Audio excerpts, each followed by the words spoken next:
Saat Ramadan, Majelis Ulama Indonesia terus menyerukan boikot produk Israel atau yang terafiliasi dengan Israel. Kekejaman Israel yang melakukan genosida terhadap warga Gaza Palestina harus dihentikan dengan mengurangi pendanaan yang mereka dapatkan dari penjualan produknya. Apa yang dilakukan seruan selama ini, kekuatan politik, kekuatan diplomasi ternyata tidak mampu. Maka kemudian yang dilakukan adalah mengurangi pasokan dana, dalam hal ini adalah produk-produk Israel itu yang dilakukan. Lah, bagaimana cara melihat produk-produk itu? Di seruan itu juga disampaikan bahwa masyarakat punya kesadaran sendiri untuk bisa mencari informasi yang valid terkait dengan mana-mana produk yang jelas-jelas ini adalah produk Israel dan produk-produk yang terafiliasi memberikan dukungan pada Israel. Sementara itu, fatwa yang dikeluarkan oleh MUI menimbulkan polemik di masyarakat. Dukungan untuk memboikot banyak disuarakan oleh berbagai golongan. Namun jangan sampai boikot ini salah sasaran dan justru merugikan pihak lain. Setuju atau enggak saya belum punya datanya ya. Maksud saya gini, mari kita berpikir agak cerdas gitu ya. Pertama adalah apakah dengan himbauan boikot itu tuh hubungannya sampai akhir ya bisa mendesak Israel dan akhirnya objektif kita untuk menghentikan hal-hal yang melanggar HAM itu sampai semana hubungannya, sampai semana efeknya, itu yang saya belum tahu datanya gitu ya. Memboikot sampai sekarang sih sebenarnya. Kalau aku pribadi sih setuju ya, apalagi gak usah ngomong tentang agama deh, sesama manusia. Kalau lihat tentang genosida yang terjadi, menurut aku kita salah satu cara berkontribusi untuk membantu mereka ya dengan memboikot sih. Yang terjadi di sana kan masih terjadi sampai sekarang ya, belum berhenti. Semoga dengan kita memboikot, dana ke sana semakin berkurang, semoga perangnya juga berhenti ya. Menjelang Ramadan, Majelis Ulama Indonesia secara resmi memberi label haram pada kurma Israel. Mengingat kurma adalah salah satu makanan paling dicari saat puasa. Saat ini mayoritas kurma Indonesia didatangkan dari Mesir. Lalu sejauh mana dampak boikot produk Israel bagi dunia usaha dan ekonomi RI?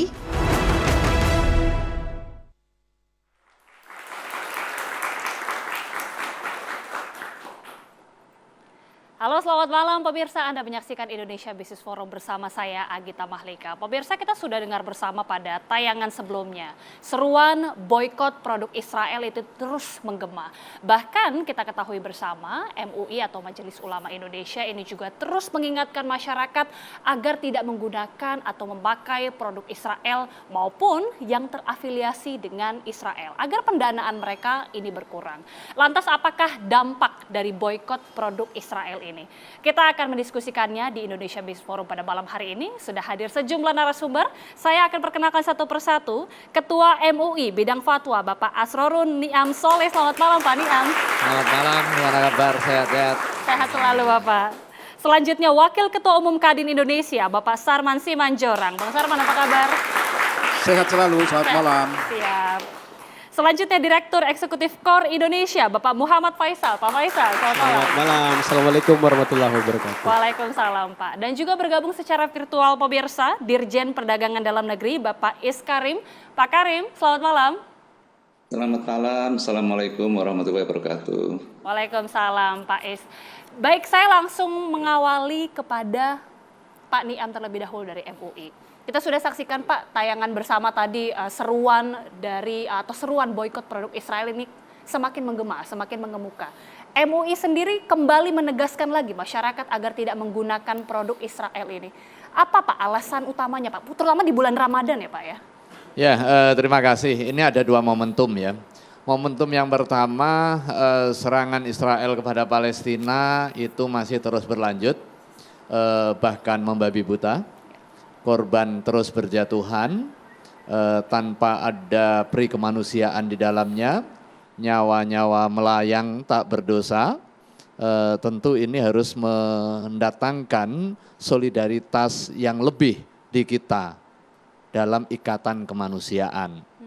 Kemudian yang kedua ada momentum Ramadan, di mana masyarakat Muslim khususnya akan meningkat dalam hal konsumsinya, kemudian diikuti oleh momentum Idul Fitri, biasanya ada hampers, ada belanja terkait dengan goods ya, maka momentum ini harus optimalkan untuk kepentingan pelaksanaan aktivitas ibadah yang hubungannya adalah personal. Dalam konteks ini adalah puasa Ramadan dan juga berbagai aktivitas ibadah yang lain. Di sisi yang lain meneguhkan soal solidaritas sosial kita. Maka MUI kembali mengingatkan mengenai peran dan tugas tanggung jawab kemanusiaan kita, melakukan pembelaan terhadap upaya kemerdekaan dan juga kemanusiaan yang bersifat universal. Dan karena Israel menjadi pelaku kriminal, tindakan terorisme, tindakan genosida yang menghilangkan nyawa sekian banyak orang, maka atas nama kemanusiaan juga kita melakukan perlawanan. Perlawanan dari sisi politik, Presiden secara tegas menyerukan untuk pembelaan total terhadap kemerdekaan Palestina. Di berbagai fora internasional, di PBB, bahkan Menteri Luar Negeri secara tegas meminta peradilan kriminal internasional. Ini langkah politiknya. Kemudian langkah sosialnya, masyarakat memberikan dukungan yang luar biasa, termasuk juga dukungan bantuan kemanusiaan. Saya kira Indonesia bagian dari negara dan juga bangsa yang terdepan di dalam memberikan bantuan kemanusiaan. Sampai hari ini MUI, kemudian Basnas dan juga seluruh elemen masyarakat bergerak. Tidak cukup itu, kemudian ada soal ekonomi.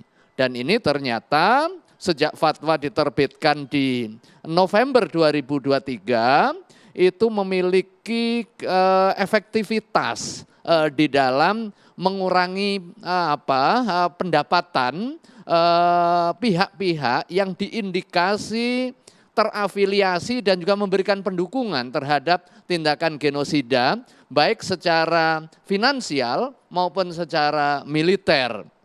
Datang ke Majelis Ulama Indonesia, beberapa pelaku usaha di situ didiskusikan, memang secara khusus kami menetapkan fatwa itu dalam rangka pemihakan terhadap kemerdekaan Palestina.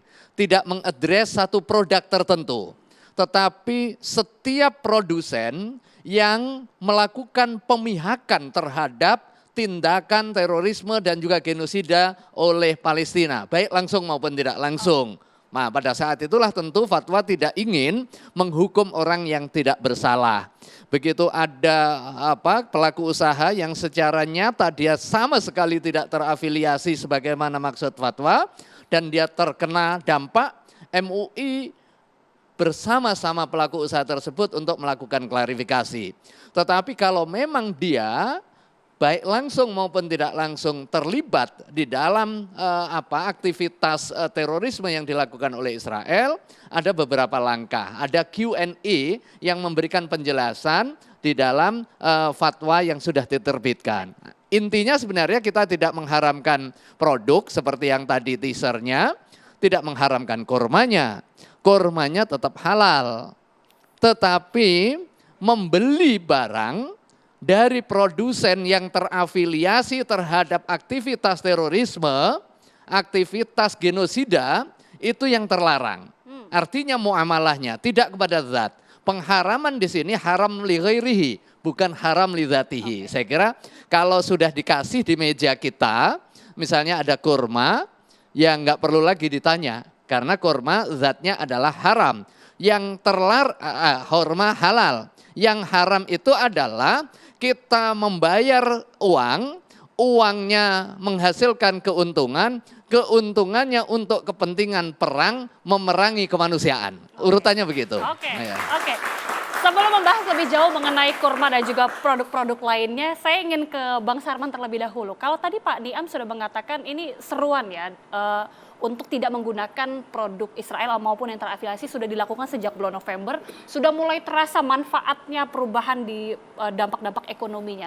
Kalau dari pengusaha sendiri melihatnya seperti apa? Ya, kalau kita dari Kadin tentu bijak dalam menyikapi ajakan tersebut dalam hal ini.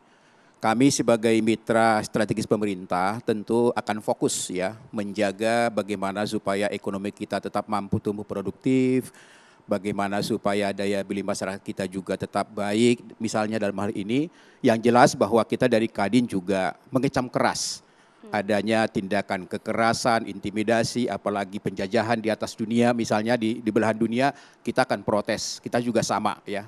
Karena kita lihat juga bagaimana akhir-akhir ini ya kejadian-kejadian yang ada di Gaza misalnya ya, yang sangat-sangat mengeritis daripada kemanusiaan kita.